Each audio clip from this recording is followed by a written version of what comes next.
pertanyaan saya itu apakah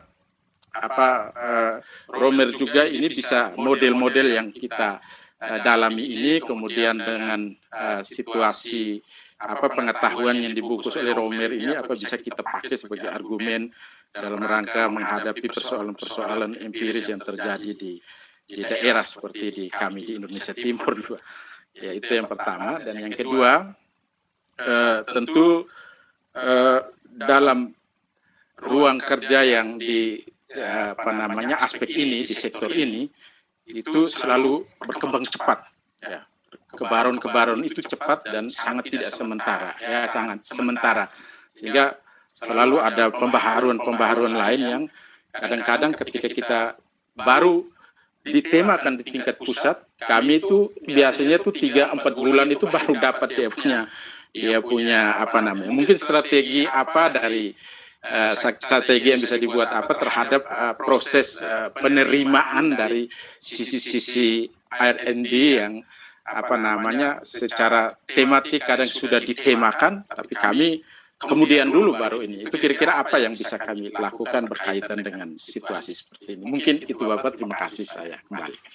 Oke, ya, Gordius, terima kasih pertanyaannya. Silakan, siapa yang mau merespon?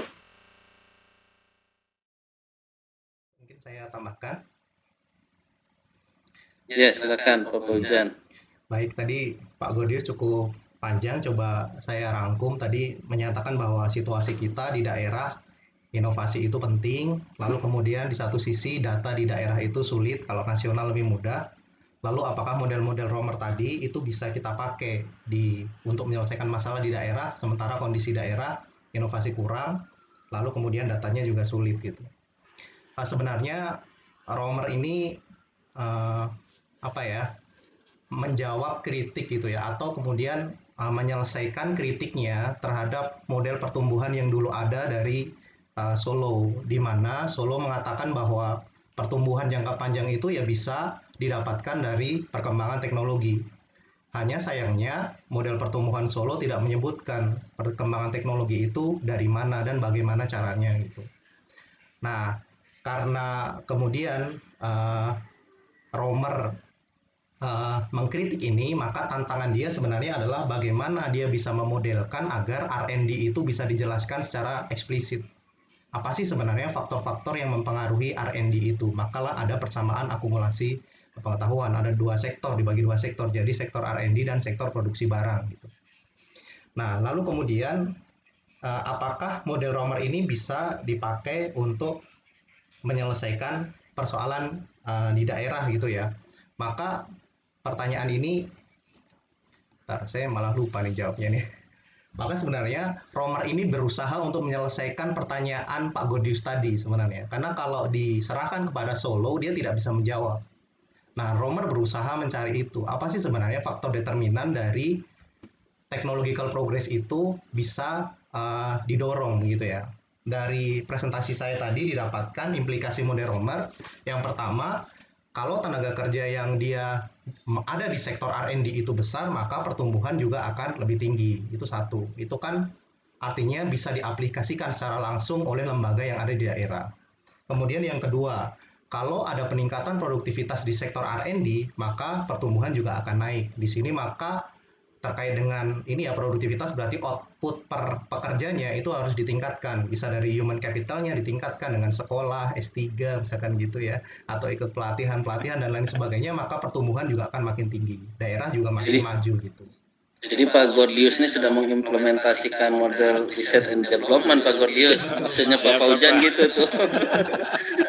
Baik Pak, ya terima kasih Pak. Walaupun Pak Gordius baru belajar, sudah langsung implementasi. Ya. Kan waktu masuk S3 EPN kan belum tahu ya model research and development ya Pak Gordius ya. Betul sekali Pak, ya makasih. Ya. Lanjut Mas Fauzan. Ya, kira-kira seperti itu. Dan juga faktor-faktor lain yang nanti ada di video itu bisa dicek ya. Lalu kemudian tadi pertanyaan yang kedua dari Pak Gordius, kebaruan itu cepat katanya. Ya memang, dan mungkin daerah tidak dengan mudah menerima kebaruan itu karena faktor-faktor kelembagaan, faktor sosial yang ada di situ. Maka strategi apa yang bisa dibuat agar R&D bisa diterima, kira-kira kayak gitu ya. Mungkin ini lebih luas daripada model roamer yang R&D ini, mungkin juga terkait dengan materi yang kemarin sudah disampaikan oleh Pak Ala, terkait dengan peningkatan human capital, lalu kemudian social infrastructure yang ada di daerah harus ditingkatkan semuanya dalam rangka mendorong agar technological progress itu makin maju gitu. Kan kritik roamer itu sebenarnya kalau produk pertumbuhan jangka panjang didapatkan dari luar sistem, maka apa yang dilakukan pemerintah ya nggak pernah jadi masalah karena dari luar sistem gitu. Nah, kemudian Romer berusaha memodelkan itu dari dalam sistem ini dikembangkan, termasuk di model yang berikutnya itu kan ada social infrastructure, itu dikembangkan sehingga nanti di setiap kegiatan ekonomi baik itu di daerah dan di wilayah tertentu akan makin maju. Saya kira itu Pak Godi, semoga bisa menjawab. Ya, saya pikir bagus ya Terima kasih. diskusi kita nih, jawaban dari Mas Paujan cukup clear ya Pak Gordius. Kalau komentar saya tadi aja Pak Gordius, jadi Pak Gordius sebetulnya sudah mengimplementasikan model roamer ya.